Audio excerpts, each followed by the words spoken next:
Bom dia, boa tarde já, Paulo Nogueira. Boa tarde, pessoal. Obrigado pelo convite. Boa tarde, Paulo. Obrigado você por ter aceitado, Paulo. Eu quero começar nossa conversa pelo tema que está em alta aí nas redes. Assim. O dólar abaixou. Por que o dólar está abaixando agora? Tem aí um grupo está pautando. Tem a ver com Lula isso, com a possibilidade de poder de um novo governo? Essa chapa Lula e Alckmin poderia mexer no mercado ou são outros fatores que estão levando essa queda no dólar? Renato, é muito difícil interpretar os movimentos de curtíssimo prazo da taxa de câmbio em qualquer país, num regime de câmbio flutuante como é o nosso. Há fatores internos, há fatores externos, há especulações, há movimentos, digamos assim, politiqueiros na mídia, sabe? Que procuram interpretar o movimento de uma maneira que possa ser útil de alguma forma para fazer pressão política sobre um possível ou provável governo. Né? Então, da mesma forma que hoje a mídia corporativa e agentes de mercado atribuem a sinais supostamente positivos que o Lula deu. Perfeito. Essa aqui. Ok. Opa.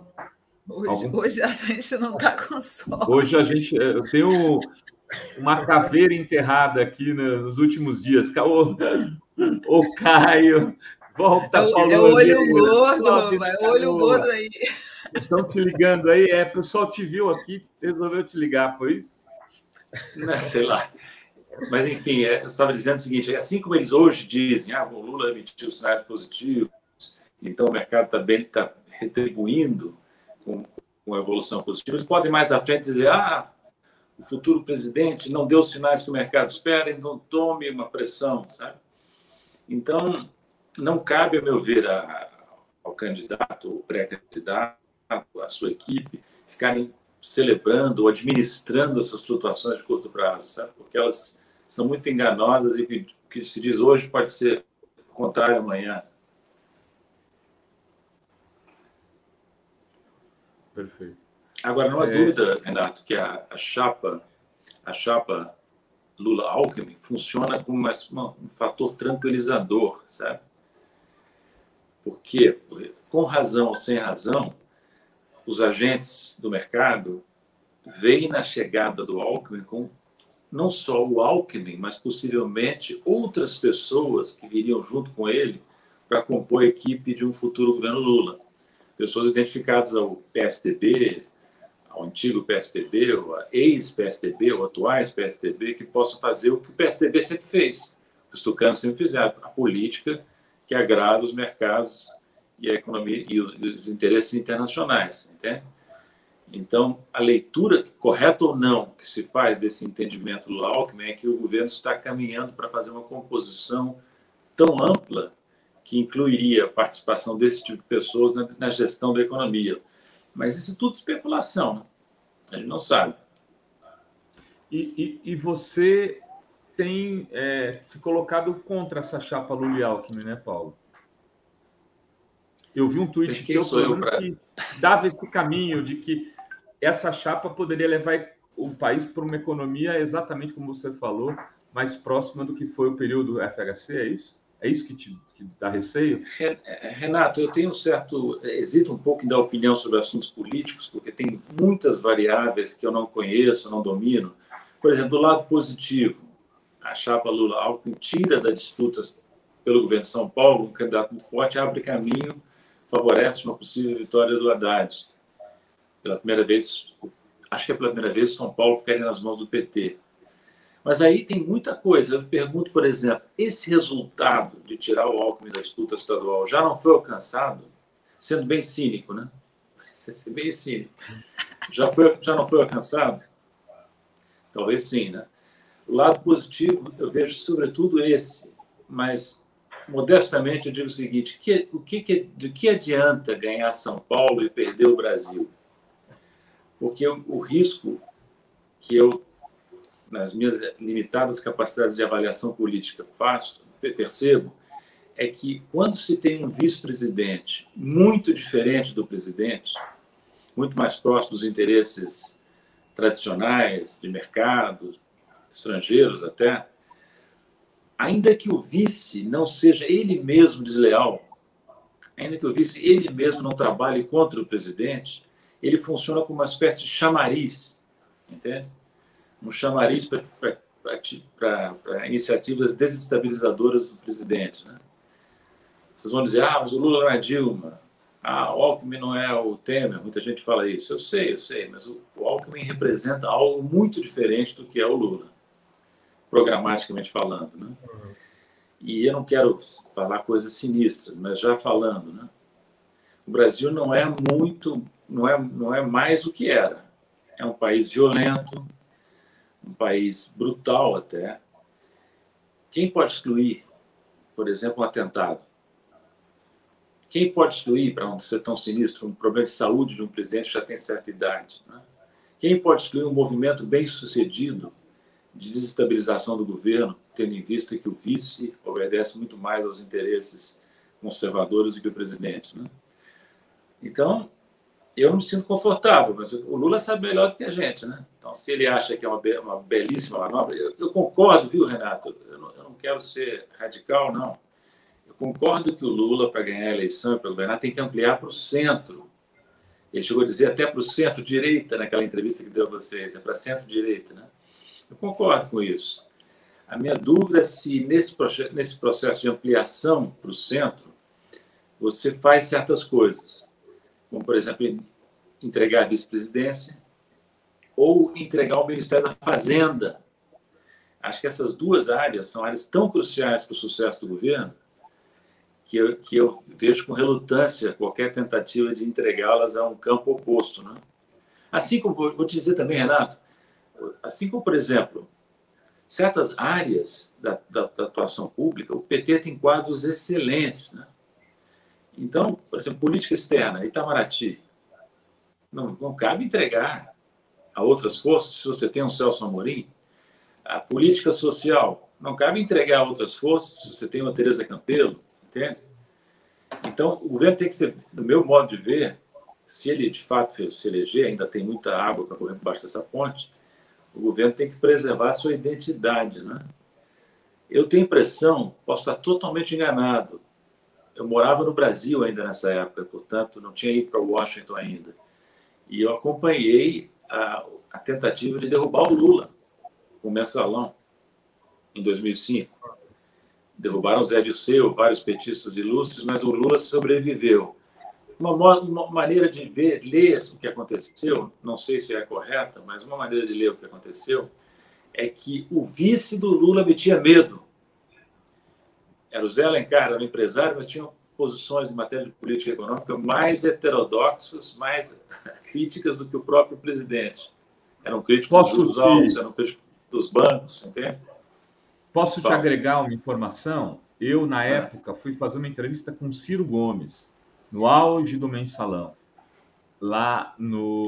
Ele era ministro do Lula. Aí entrevistei o Ciro, terminada a entrevista, eu falei, e os bastidores, como é que estão as coisas, Ciro? Agora já posso abrir, né? Porque faz 15 anos. E o Ciro disse o seguinte, Paulo. Falou, olha, tivemos uma conversa, o Bornhausen foi conversar com os marinhos, propondo o impeachment do Lula, dizendo que tem as condições para aprovar.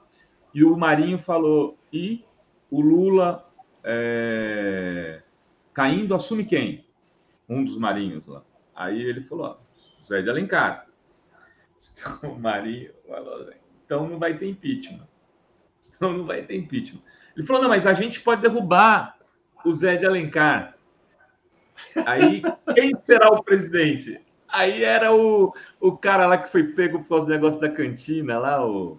Severino Cavalcante. Aí disse que o Marinho falou, acho melhor vocês mudarem o presidente da Câmara, então. Aí teve aquela operação, Paulo, caiu o Severino, era para derrubar o Lula aquilo. Aí eles fazem uma disputa, Aldo Rebelo e José Tomás Nonô. O Aldo ganhou por 15 votos a presidência da Câmara E aí colocou um comunista, o Zé de Alencar, na linha de sucessão, acabou o impeachment. Então, quer dizer, não deve ter sido só isso, mas essa história me foi contada pelo Ciro desse jeito. Desculpa, eu te interrompi para te dar razão. Não, mas isso que você está contando confirma as minhas suspeitas, né? Então, em resumo, na minha ignorância política, eu digo o seguinte: presidente progressista, presidente que quer mudar as coisas nesse país, não tem que ter um vice, tem que ter uma linha de sucessão que assuste. E não uma linha de sucessão que seja bem-vinda. De novo, eu não estou aqui fazendo nenhuma suposição de que o Alckmin, se for vice-presidente, vai conspirar contra o Lula, vai ser desleal. Não estou falando das qualidades pessoais ou defeitos pessoais do Alckmin, que eu nem conheço bem. Mas é a questão de perfil político do vice-presidente, entende? Então, seria uma enorme derrota para o Brasil, depois de tantas lutas, tantas decepções dos anos recentes, elegemos o Lula e acabamos nas mãos de um Alckmin, por alguma circunstância da vida, né? Daí que eu vou fazer aqui a advogado do diabo. Ainda assim, não seria melhor do que Bolsonaro? Bom, claro. Mas o que não é pior que Bolsonaro? O que não é melhor que Bolsonaro? Bolsonaro é o ponto mais baixo de tudo que nós já vivemos, né? Então, esse é o argumento, né? Para combater o Bolsonaro, o fascismo, é importante fazer concessões dramáticas e ganhar a eleição e governar e tal. Isso eu entendo, esse argumento, mas... Eu quero entrar aí numa área que você conhece bem melhor do que a política, aí, que é a parte econômica, né? Mercado financeiro, sistema financeiro, bancos. Qual realmente é o peso que existe dentro de uma escolha? Por exemplo, escolher um Alckmin para sinalizar algo para o mercado financeiro, né? E o que até quando isso é real? Porque isso pouco se discute, inclusive, porque quando se quer uma coalizão de forças ali, o Rovai contou essa história da mídia, não é só o mercado financeiro, né? Então, assim, o que agrega um vice que agrade ao mercado financeiro, isso dentro ali do sistema financeiro? De novo, é a percepção de que essa entrada de um nome tipo Alckmin na chapa traz consigo um conjunto de pessoas e interesses, né, que vão, de alguma maneira, contribuir para o governo ficar mais conservador. Essa é a percepção, válida ou não, né? Eu me pergunto se é necessário, né? Porque, veja, hoje, diferentemente do que aconteceu quando o Lula foi eleito pela primeira vez, o quadro institucional é muito diferente. Foi aprovada uma lei de autonomia do Banco Central, que deu mandato fixo, não coincidente com o presidente da República, aos diretores e ao presidente do Banco Central. Então, o presidente eleito em 23, se for o Lula ou qualquer outro, vai herdar a maior parte o presidente é a maior parte da diretoria indicada pelo Bolsonaro. Então, o Banco Central já está, digamos assim, sob domínio de pessoas do mercado.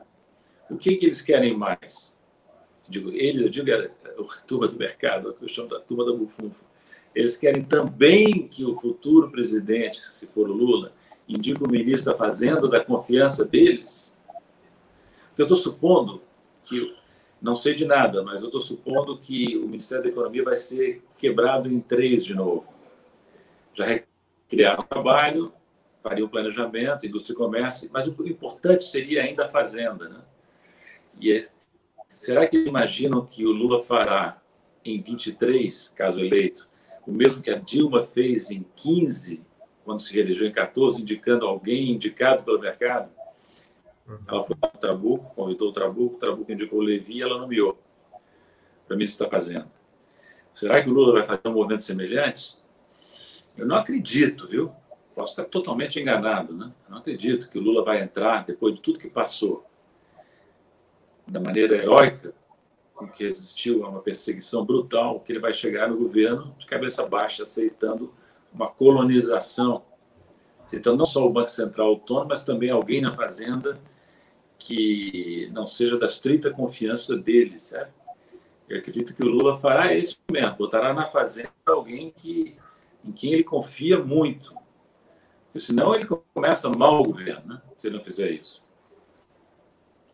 Paulo, o Paulo Guedes, quando foi apresentado como ministro da Economia, foi saudado como posto Ipiranga do Bolsonaro. Mas, assim, para a gente que vê o trabalho, né, do ministro, não parece que ele é assim aquele grande gênio da economia. Como é que você avalia a atuação do Paulo Guedes aí, tecnicamente, no Ministério? O Paulo Guedes é um economista ultraliberal formado na Universidade de Chicago nos anos 70. Não quero depreciar ninguém pessoalmente, mas eu não creio que ele tenha se atualizado ao longo das décadas. Ele ficou muito preso a um ideário econômico ultraliberal que já não é seguido nem nos Estados Unidos, na Europa, muito menos agora, depois da crise de 2008, da crise da pandemia, né? Então, nós ficamos com um ministro da Economia que, além de ter apego a ideias defasadas, não tinha nenhuma, na verdade, experiência de setor público.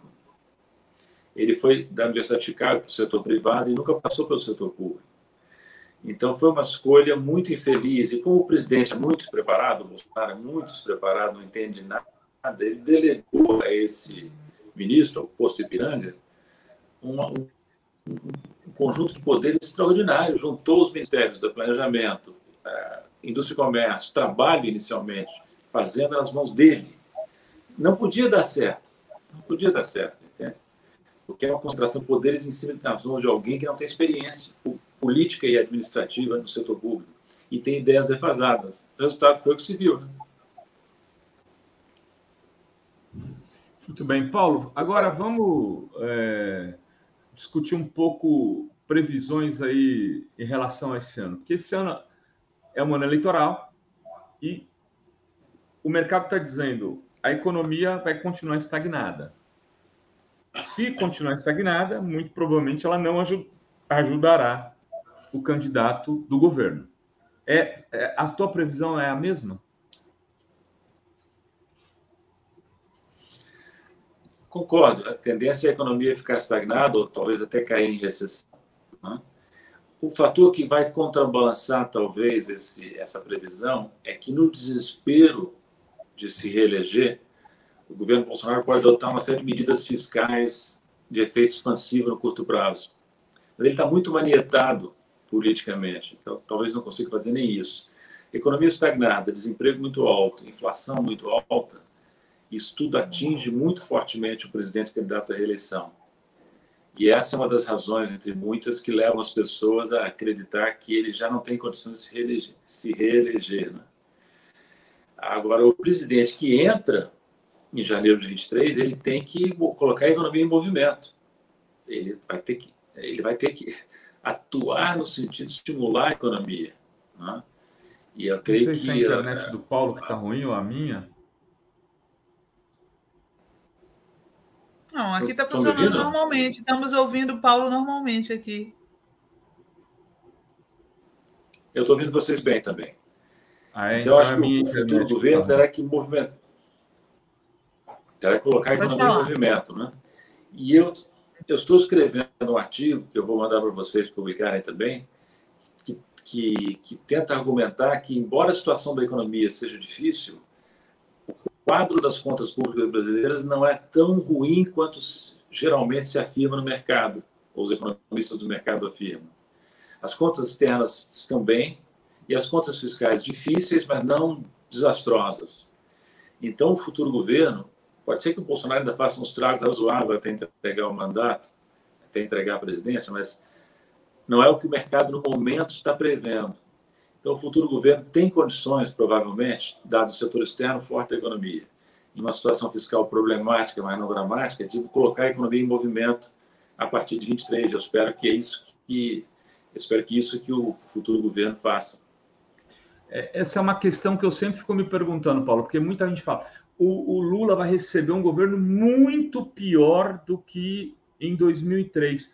Mas eu lembro que em 2003 a situação era muito ruim. Você consegue fazer essa comparação? É isso mesmo ou isso é discurso para a plateia? Eu não acredito muito nesse discurso, Renato. Eu também. É um discurso enganoso. Bom te ouvir. É um discurso que o próprio Lula tem usado esse discurso. Sim. E eu não creio que seja bom ele fazer isso. Por quê? Porque tem alguns pontos na situação atual que são melhores do que a situação que ele pegou em 2002, 2003. A situação de balanço de pagamentos e reservas, por exemplo, não é 2003, né? A situação de balanço de pagamentos e reservas é muito melhor. Nós estávamos, na época, no final do período Fernando Henrique, com balanço de pagamentos em crise, reservas baixas, fazendo acordo com o Fundo Monetário Internacional por falta de opção. Vocês lembram disso? Dólar a R$4. Hoje não, hoje nós temos um superávit. O dólar a R$4 há 20 anos. Pois é. Isso refletia uma incerteza sobre o que o Lula faria, mas refletia também a fragilidade da economia deixada por Fernando Henrique Cardoso. Entende? Então, hoje, qual é a situação? Balança comercial superavitária, balança de pagamentos em conta corrente com déficit pequeno, muito inferior ao volume de investimentos diretos que entram no país. Reservas internacionais altas acumuladas, aliás, durante o governo Lula e durante o governo Dilma. Foi uma herança muito positiva que esses governos deixaram para Temer e depois Bolsonaro. As reservas não foram malbaratadas, foram consumidas em parte, mas estão aí. Então, a posição externa da economia brasileira é melhor. A situação fiscal é ruim, mas não é dramaticamente ruim. Os dados de fiscais das contas públicas de 2021 acabaram de ser divulgados. Mostram que a situação é problemática, mas não é um desastre de jeito nenhum. A dívida pública caiu, líquida e bruta, o superávit primário foi positivo, uma melhora grande no resultado primário de 2020 para 2021. Então, quando se fala isso, eu tenho uma sensação ruim, sabe, Renato, quando se faz esse discurso, que é uma tentativa de justificar concessões, sabe? Talvez exageradas. Eu até vocês, eu sei que em política você tem que avaliar a correlação de forças, né? Correlação de forças cuidadosamente, né? Mas essa avaliação da correlação de forças tem que ser feita com uma disposição de mudar as coisas, né? Eu até publiquei um tweet outro dia dizendo assim: se Alexandre o Grande tivesse sido um analista cuidadoso da correlação de forças, ele teria invadido e conquistado o Império Persa. Então, pois é. Tem que ter, sem ousadia não se mudam as coisas, entende? Então eu espero que essa ousadia não falte a um possível ou provável futuro governo Lula, né? José Prudente de Almeida aqui está falando que o professor tem fundamentos sólidos, porém já passamos Getúlio, Jango, Milicos, direita, Sarney, Collor, FHC e Bozo em tese aqui, ó. Agora, primeiro turno em 313 deputados. Ele que está fazendo sempre esse prognóstico, viu, professor? O Caio Batista da Silva também. Lula sabe que a área econômica é estratégica e isso é o fator da sua eleição. Guedes está nos salvando do bolsonazismo. Lula sabe disso. O professor, eu queria aproveitar e até a deixa da Sinara em relação... o Moro hoje é o principal candidato, aí, o queridinho da terceira via, né? E ele alçou aí a condição de guru econômico dele, o Celso Afonso Pastore, que na minha visão, pelo que eu vejo do Pastore, era mais arcaico ainda do que o próprio Paulo Guedes, né? Como é que você vê essa questão econômica do Moro, né, que se apresenta como uma novidade, mas pega um Afonso Celso Pastore, que estava lá no comecinho da ditadura, fazendo as tramóias neoliberais lá, né? Como é que você vê isso? E como é que você vê, inclusive, o discurso econômico do Moro, que para mim, muitas vezes, não é nem inteligível, é risível, né, professor? É muito raso, né? O Moro é um candidato inacreditavelmente fraco, despreparado, incapaz de dizer algo de significativo sobre qualquer assunto que lhe é perguntado. Até agora ele não deu demonstração nenhuma de conhecer os temas que um presidente poderia, nem de arranhar. Então, é um candidato, vou dizer, ridículo, né? E ao indicar o Pastore, ele faz um movimento semelhante ao que fez o Bolsonaro. Que o Pastore, quem é? Um economista também formado na Universidade de Chicago, assim como o Guedes, se não me engano, ele é formado também em Chicago, tenho quase certeza. É um economista mais antigo, portanto, muito apegado a ideias também ultrapassadas. A diferença entre ele e o Guedes é que o Pastore tem experiência de governo, passou pelo Banco Central, foi presidente do Banco Central no governo Figueiredo, no período final da ditadura. Mas é uma experiência muito antiga também, uma experiência do início dos anos 80, ele nunca mais voltou a participar de governos que eu me lembre, né? Então, é mais um sintoma da incapacidade do Moro de oferecer algo que seja minimamente viável. Tem a impressão que as pessoas já abandonaram, viu? Não sei, vamos ver. Olha, o Pastore foi da FEA, viu, Paulo? Estou olhando aqui. O Pastore formou na FEA e foi aluno de Delfim Neto e era conhecido como Delfim Boy. Essa é a formação. Onde chegamos? Mas é verdade. Então ele não estudou em Chicago, não. Não aparece na biografia dele que eu achei aqui. Mas ele sempre foi um monetarista. Formado, mas a cabeça está lá, né? Exato. Ele sempre foi um monetarista muito estrito, assim, tipo Friedman, discípulo de Friedman, Milton Friedman. Então, talvez não tenha estudado lá, mas bebeu nessa fonte, né? Sim. O neoliberal. O Paulo, o que você acha que, do ponto de vista econômico, vai ser o grande debate desse ano eleitoral? É a questão do teto de gastos mesmo? Você acha que essa vai ser a pauta ou teremos outras mais? Eu creio que o teto de gastos vai ser importante, porque quando eu disse há pouco que o futuro governo, qualquer que ele seja, tem que colocar a economia em movimento, eu estou, na verdade, pressupondo que este governo usará o seu capital político para remover o teto de gastos. Porque o teto constitucional de gastos limita enormemente a margem de manobra da política fiscal. Então, para fazer uma política fiscal expansiva, por exemplo, fazendo transferências sociais mais fortes, colocando dinheiro, por exemplo, em maior quantidade na mão daqueles que estão na situação de emergência, necessitados, e que são também, ao mesmo tempo, aqueles que, recebendo uma transferência, gastam imediatamente e colocam um efeito multiplicador maior na economia, entende? Então, para fazer isso, para recuperar o investimento público, não vai poder subsistir esse teto de gastos. A dúvida que eu teria, e é uma dúvida que já está presente, eu vejo nos debates dos economistas do PT, já está aparecendo, é como fazer essa mudança. A Glaze, por exemplo, tem dito que basta a garantia representada pelo Lula, que já mostrou que é um presidente que sabe governar com responsabilidade fiscal e social ao mesmo tempo. Então, bastaria derrubar o teto de gastos, não seria necessário fazer mais nada mais, né?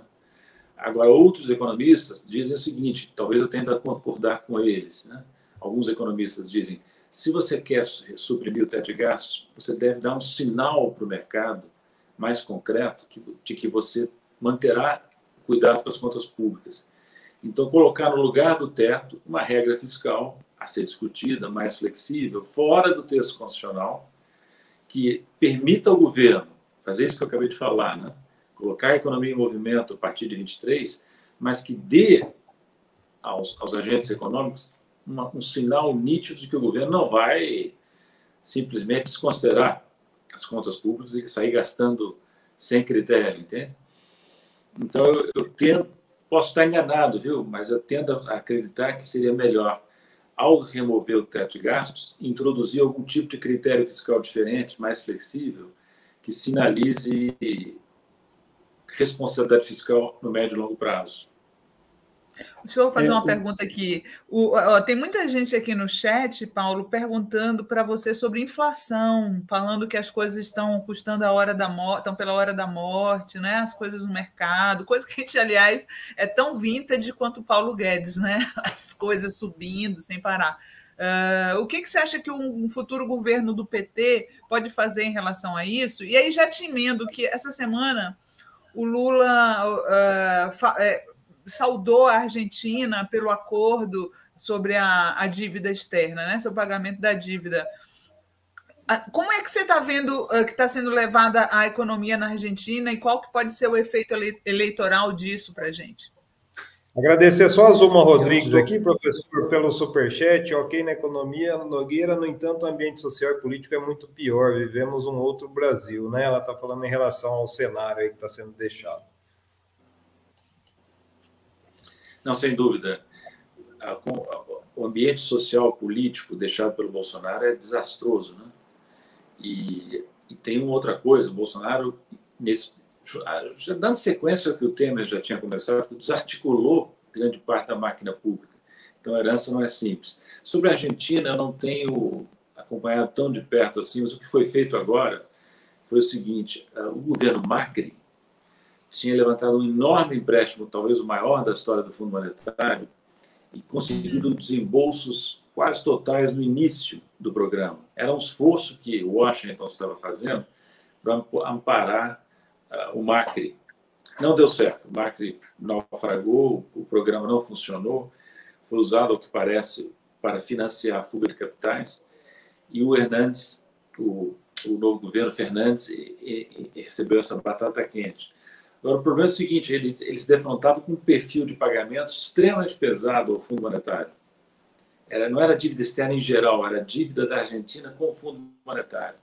Então, o desafio foi, aparentemente bem sucedido, de convencer o Fundo Monetário a reprogramar esses pagamentos, em troca de alguns compromissos de política econômica que ainda vão ser detalhados. Me parece que foi uma boa solução para o governo argentino, mas eu não conheço os detalhes, né? Sobre a inflação, eu noto, por exemplo, na Argentina, a inflação é muito alta. É um grande problema lá. E aqui, a inflação... É verdade o que diz o governo, viu? Em 2021, a inflação subiu de maneira geral no mundo. Chegou a pouco mais de 10% aqui, medida pelo IPCA, mas nos Estados Unidos chegou a 7%. Então, agora, o Brasil é um país com uma tradição inflacionária muito forte, né? Então, ele tem que tomar muito cuidado para não perder o controle disso, né? E daí que o governo Lula certamente entrará com preocupação de apoiar uma política de combate à inflação, que vai ser, em parte, conduzida pelo Banco Central, mas, em parte, com outros instrumentos que ele possa mobilizar, né? O professor, em relação à inflação ainda, o Postman, ele sempre diz que o Bolsonaro resgatou aí a inflação inercial, né, que foi usada muito para definir a política do Geisel na ditadura, né, e que isso vai ser uma herança. Então, eu queria saber a sua opinião sobre isso, e a Regiane, aqui a Regiane Aparecida Ranieri está perguntando se você recebesse o convite aí para ser ministro da Economia ou da Fazenda do Lula, no eventual governo Lula, se aceitaria. O Paulo, nem o Paulo, nem ninguém responderia isso. A pergunta de $1 milhão. Não, com toda sinceridade, eu não me sinto qualificado para exercer esse cargo, sabe? É o cargo mais difícil do planeta depois de presidente do Brasil. E exige uma trajetória que eu não acredito que tenha.